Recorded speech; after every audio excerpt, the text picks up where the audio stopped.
Hello, ladies and gentlemen. Oh, the reason why you get the feedback here, you hear yourself really well. I hope it's projecting half the volume that's feeding back here. Why doesn't everybody come up forward, fill at least as many chairs as we have? Come on up. Don, we got a seat for you. Everybody from the sheriff's office, John Cordigan, come on. Brought the good looks and brains this morning. Excellent. Mary, that's it. Come on forward. Brad, can you hear me back there? Okay, then come on forward. And Don, take a seat, buddy. Yeah, there you go. All right. And Lieutenant, congratulations on the promotion. I heard about that just this morning. Congratulations to Lieutenant Mays. Drew Frost, one of the smartest, best-looking guys in county politics in America. Tom, now I know that everybody's going to go through the introductions. I'm sure that somebody has that on their list to do. I would just like to welcome everybody this morning.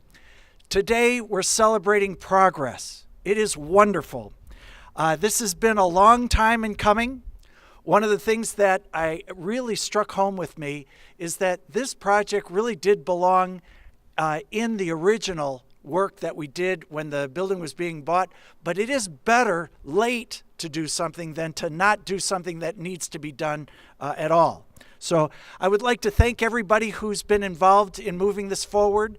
Pat Perez and his team have done an excellent job of not only pulling together all the facts, but there is a certain virtue of patience that is needed when you guys know all the facts and you know what's got to be done, and you need to bring the rest of us with you. And when we don't immediately understand the urgency and what needs to be done, it takes a certain virtue of patience to then get that going. I see Ron Ford is here, one of our distinguished board members. Ron, thank you very much for all your work on the administration committee. You're great. There's Deb Allen with Jimmy Dean. Is Jimmy Dean in the car? That little puppy of yours? So with that, there are going to be people who are going to say things of substance here. I just want to welcome everybody, but to lead us off on substance, I would like to introduce our wonderful Kane County Sheriff, Pat Perez. Thank you, Chris. Oh, no. Thank you, Chris, and thank you all for attending today. Chris, please don't tell my wife that I have patience because she'll expect it at home. This has been a culmination of many years of planning, some level of frustration, and I want to just thank everyone from Cordigan and Clark, specifically Brian, for your knowledge, for your guidance through this project to help this become a reality, to Chairman Lawson and the county board who saw the need as we presented it and agreed that this was something that had to be done for the operations of the sheriff's office, for the safety of our deputies, corrections officers, and court security officers, and ultimately for the protection of the public that we serve. Undersheriff Wagner and I also want to recognize Lieutenant Ron Gromas, who drove the bus and spearheaded this program. And we were all on the same page, and we let Chairman Lawson know this, that we were okay with it if this project didn't reach completion prior to Ron and I retiring. We just wanted to know that it was going to be in progress and that the organization was going to benefit and the county would benefit. And again, thank you, Chairman Lawson. Thank you, board members, for supporting this project. We have 244 people in our organization that have to qualify with their firearms twice a year. Since we lost our facility on Fabian Parkway due to flooding and due to air quality issues and now due to a wrecking ball, we've been forced to rent time at St. Charles's Range down the road here, which is an outdoor facility. And it's really, we're a slave to the weather, because if it's pouring rain, it's thunderstorm, we can't use it. If it's ice and snow, we can't use it. And if we were scheduled to shoot that day, now we have to try and fit all of our employees that were scheduled that day into another day. And it gets logistically very, very difficult. And also the types of training we're going to be able to do in this new facility. Our old one, we can only do 4 officers at a time. Here we'll be able to do 6. And through our collaboration with Brian and Lieutenant Gromes and Sergeant Chris Peeler, through our design process, went with an open design to keep the cost of the facility down. But we also added a classroom component, which was very attractive to NEMRT, Northeast Multi-Regional Training, because they were one of the first people to show interest in wanting to use our facility for training purposes.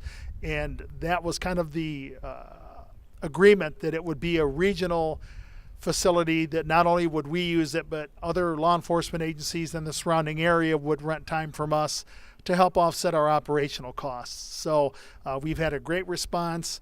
We know that we'll be able to train our people, not just live fire, but classroom training. We can move our firearm training simulator into the facility now and make use of it there, which will free up space up in our sheriff's office facility. So we're very, very excited about this project. We're thrilled to have Corrigan and Clark as the people that are doing this project, and I can't thank you enough. As an old Aurora guy, it's good to see an old Aurora company come up here and do this work. And I think Chairman Laws will echo that. And let me see the Aurora people here. How about a raise of hands? Yeah, see, we still do well. So that being said, I'd like to ask Brian Kronwitter to come up here and say a few words. And I was going to ask Ron, but I think he might be a little embarrassed. Would you like to? Okay. All right. And then you can introduce Brian.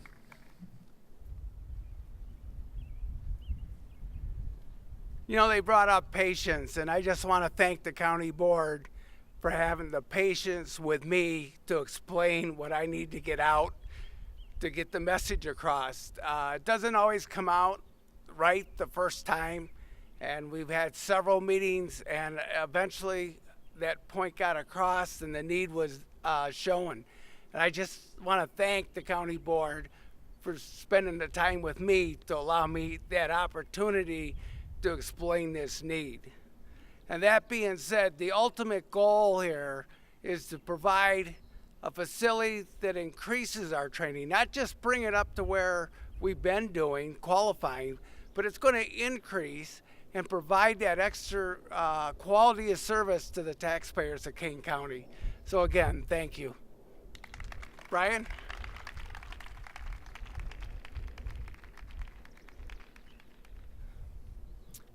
Well, on behalf of Corrigan Clark, we are extremely grateful to have the trust of the county officials, Sheriff Perez, Chairman Lawson, and we've been involved in this project for about 6 months now, and it has gone extremely smoothly. And we're extremely excited to actually begin to dig some dirt here and to see Ron Gromes off in June when he's retiring. And we were hoping to get it done by June, but I think that might have been a little too fast. But we are definitely going to have it done for Sheriff Perez's departure and have him take these ceremonial shots inside the firing range. So we're excited for that opportunity in about 4 months to come out here again and cut the ribbon. So with that, I think if anybody else needs to speak, raise their hand. If not, I think we'll go move some dirt.